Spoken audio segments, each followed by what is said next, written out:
Welcome to Aaron Mahnke's Cabinet of Curiosities, a production of iHeartRadio and Grim and Mild.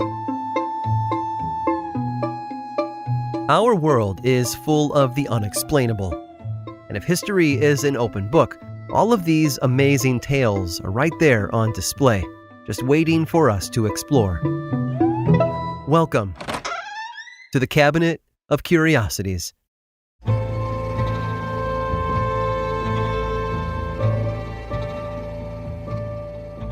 When the world makes one weary, it's not uncommon for that person to imagine something better. A world where there is no war or famine or homelessness, where people take care of one another and live in harmony. It's a lovely sentiment, but while it may work in theory, it almost always falls apart in practice.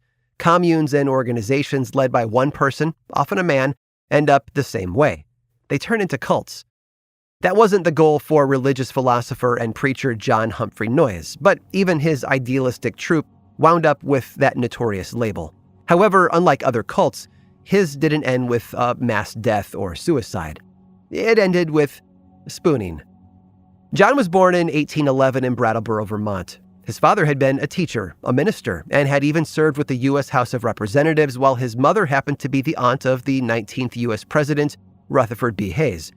John was religious, like his father, but even more so, after witnessing a revival in 1831, he went through a conversion and abandoned his law degree at Dartmouth in favor of the seminary instead. He studied the Bible, religiously, and learned how to preach before diving into the world of anti-slavery activism. However, the more he studied, the more obsessive he grew. His beliefs shifted.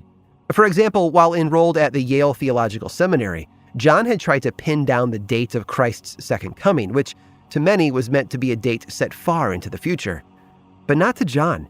He believed that it had already happened in 70 AD, and that humans were on a downward spiral towards sin and degradation. He preached perfectionism, that those who had converted could be free of all sin. He also believed in keeping multiple wives, known as complex marriage.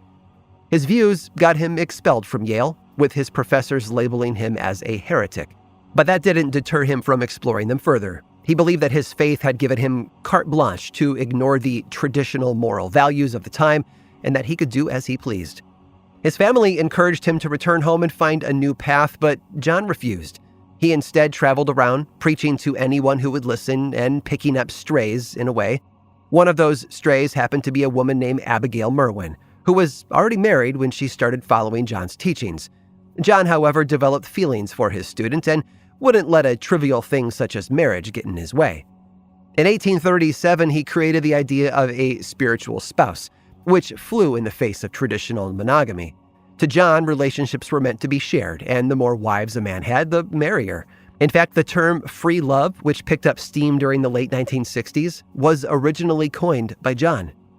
As he continued to preach, he gained more followers, leading to the creation of the Society of Inquiry around 1845. With almost 36 members under its wing, the society became the start of John's grand utopian vision.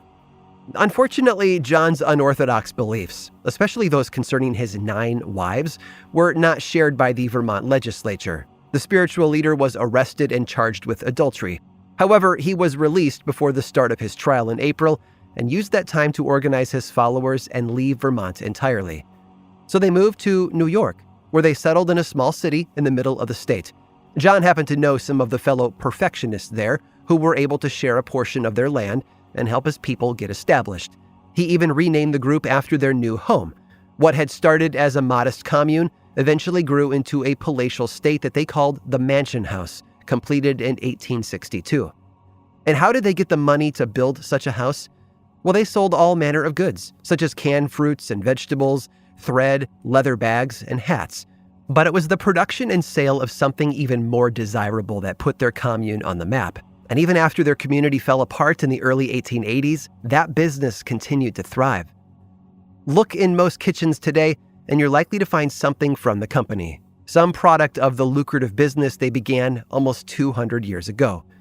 Forks, knives, and spoons, all made and sold by a utopian community at the New York town of Oneida.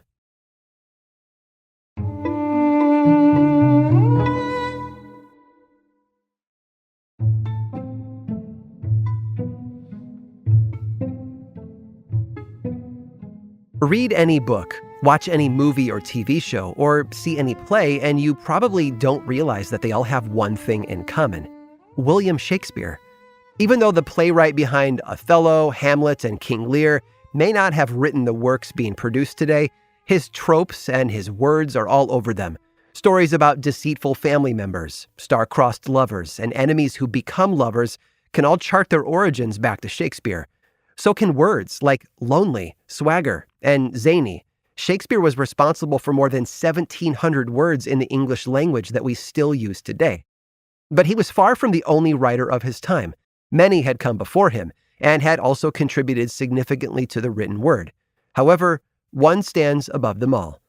Before Romeo and Juliet, before Plato and Aristotle, there was Enheduanna. Enheduanna was the daughter of Sargon of Akkad, founder of the Akkadian Empire in ancient Mesopotamia. She lived during the 23rd century BC, but almost nothing was known about her until 1927. That year, a British archaeologist named Sir Leonard Woolley found several ancient relics in his travels that carried her name. One was a disc made of alabaster that had broken apart into several pieces. The artifact was eventually reconstructed, which allowed scholars to read its contents. The back of the disc mentioned Sargon of Akkad, Enheduanna, and her husband, Nenasuan. Sargon had been a ruthless conqueror who had laid waste to dozens of cities and city-states across the region with his massive army. One of those city-states was a place called Ur, located in present-day Iraq. Ur had been home to a Sumerian cult built around Nenasuan. Sargon knew the importance of bridging the gaps between the Akkadian and Sumerian empires, and Nenasuan was at the center of each, so he appointed Enheduanna to the role of high priestess to handle the job. But Nenasuan wasn't a human like Enheduanna, or even Sargon. He was a god, specifically the moon god, and Enheduanna worshipped him. As high priestess, she came to embody Nenasuan's actual wife, the goddess Ningal, hence her being listed on the disc as the moon god's spouse. The other side of the disc bore a relief of Enheduanna, standing before a nude figure pouring some kind of drink. It was possible that the figure was Nenasuan. Soon after, other objects were excavated and reassembled, shedding more light on the identity of the elusive daughter of Sargon the Great. Enheduanna's Sumerian name translated to Ornament of Heaven, and she had a great political sway among her people. Her parentage and her high-ranking status made her a leader, and with the help of her writings, she was able to unify Mesopotamia. Poems, religious hymns, and other works that had been lost for thousands of years were now being dug up and analyzed. They gave deeper insight into a woman who didn't know her true place in history. Enheduanna was the world's first named author. She composed odes to the Sumerian goddess Inanna and the Akkadian goddess Ishtar, odes that exalted the deities of both cultures and brought them together. Her work was instrumental in building one central belief system for the people of Mesopotamia. She did this through her poems, which she wrote for 42 southern temples, expounding on the individual qualities that she admired in each of them, all of which had been chiseled into clay tablets. Many of the tablets recovered by Woolley and other archaeologists were only fragments, with large chunks of her writing broken off and missing. But what was there was still enlightening. In a hymn titled The Exaltation of Inanna, Enheduanna wrote of the goddess's penchant for violence. The author prayed to her for help with a Sumerian rebel named Lugal-Anna, who had knocked her from her perch as high priestess. She begged for revenge against the rebel and to have her title restored. In the end, her prayers were answered, and Enheduanna was once again made high priestess to her people.